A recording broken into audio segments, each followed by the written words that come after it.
Sejarah sering terasa jauh dan membosankan, seolah hanya deretan peristiwa yang harus dihafal tanpa makna. Banyak dari kita mengenal sejarah hanya lewat buku pelajaran yang tebal dan penuh angka, tanpa pernah benar-benar merasakan denyut kehidupan di baliknya. Sekadar hafalan nama dan tahun, membuat sejarah terasa kaku dan tidak relevan dengan kehidupan kita sekarang. Tapi lewat novel Tiga Penjaga Benteng karya Hadi Hartono, sejarah Banten hidup kembali. Bagaikan film epik yang seru dan penuh warna. Setiap halaman mengajak kita menyelami masa lalu, seolah-olah kita sendiri menjadi saksi peristiwa besar yang membentuk daerah ini. Novel ini membawa kita ke abad ke-11, ke masa ketika tanah Tangerang dan Banten adalah medan perjuangan melawan kolonialisme. Kita diajak menelusuri jejak para pahlawan yang mempertaruhkan segalanya demi kebebasan dan martabat bangsanya. Kisahnya bukan sekadar pertempuran fisik, tapi juga membangun peradaban dari nol, dengan kerja keras, persatuan, dan semangat pantang menyerah yang menginspirasi. Kita diajak merasakan ketegangan, harapan, dan amarah para tokoh, bukan hanya membaca fakta, tapi benar-benar memahami emosi dan pilihan sulit yang mereka hadapi. Tiga Penjaga Benteng membuktikan bahwa sejarah lokal kita penuh heroisme, setara dengan kisah-kisah besar dunia. Setiap tokoh dan peristiwa di dalamnya adalah cermin keberanian dan pengorbanan yang patut kita banggakan. Ini undangan untuk menyelami akar kita, memahami perjuangan Banten, dan mewarisi semangat para penjaga benteng di era modern, agar sejarah tak hanya jadi cerita, tapi juga inspirasi hidup bagi generasi penerus.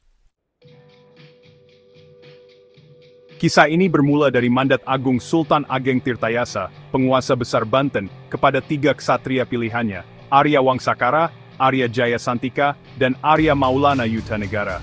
Mereka bukan sekadar prajurit, melainkan pemimpin yang dipercaya untuk membawa perubahan besar di tanah perbatasan. Tugas mereka jauh melampaui menjaga perbatasan. Mereka diamanahkan untuk membangun benteng pertahanan hidup di timur Banten, menciptakan wilayah yang aman, makmur, dan beradab. Setiap langkah mereka adalah fondasi bagi masa depan.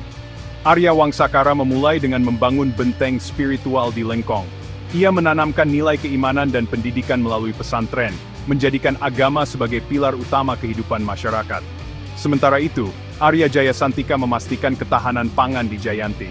Ia membangun ekonomi rakyat, memberdayakan petani, dan menghidupkan pasar tradisional agar masyarakat sejahtera. Arya Yudanegara bertugas membangun pertahanan fisik dan hukum di Cikupa. Ia menjaga keamanan dari ancaman luar, serta menegakkan keadilan dan ketertiban di tengah masyarakat. Sinergi ketiganya membentuk fondasi Tangerang, iman yang kokoh, pangan yang cukup, dan pertahanan yang kuat. Kolaborasi mereka menjadi teladan bagi generasi berikutnya. Mereka hadir bukan sebagai penakluk, melainkan pelayan dan pembangun masyarakat. Kepemimpinan mereka tumbuh dari semangat gotong royong dan pengabdian. Inilah para founder Tangerang, membuktikan bahwa kepemimpinan sejati adalah pelayanan, visi, dan dedikasi untuk kemajuan bersama. Tantangan terbesar Tiga Arya bukan hanya alam liar yang ganas, tapi juga tipu daya VOC yang licik dan penuh muslihat. Hutan lebat dan sungai deras hanyalah permulaan dari ujian yang mereka hadapi. Kompeni Belanda datang membawa perjanjian rumit dan sistem pact yang menjerat, berusaha menguasai tanah Banten lewat politik adu domba, memecah persatuan rakyat demi kepentingan mereka sendiri. Tiga Arya membalas dengan membangun benteng manusia. Wangsakara memperkuat iman dan persatuan, mengajak rakyat untuk tetap teguh dalam keyakinan dan tradisi leluhur.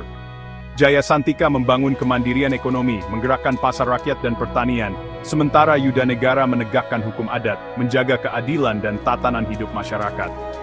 Puncaknya, Perang Cikokol meletus.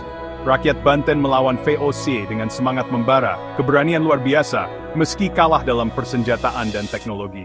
Arya Jaya Santika gugur di ladang pertempuran, Yudanegara menghilang di perbatasan, menjadi legenda yang tak terlupakan. Wangsakara bertahan hingga senja usia, menjadi simbol keteguhan dan harapan bagi rakyatnya. Kematian mereka bukanlah akhir, melainkan benih perlawanan yang terus tumbuh dan menginspirasi generasi berikutnya untuk tidak pernah menyerah. Semangat mereka menjadi warisan abadi bagi Banten, mengalir dalam darah dan jiwa setiap anak negeri hingga hari ini. Nilai Tiga Penjaga Benteng tetap relevan dan penting untuk generasi muda hari ini. Mereka mengajarkan kepemimpinan yang melayani, bukan sekadar mengejar jabatan atau kekuasaan. Iman yang aktif, membangun masyarakat, serta berani melawan ketidakadilan di sekitar kita. Pentingnya berpikir kritis, selalu waspada terhadap tipu daya dan disinformasi. Sejarah Banten adalah kisah para visioner dan pejuang, warisan berharga yang harus kita jaga bersama. Ini, bentuk ada tahun serta, teruskan ke masa depan.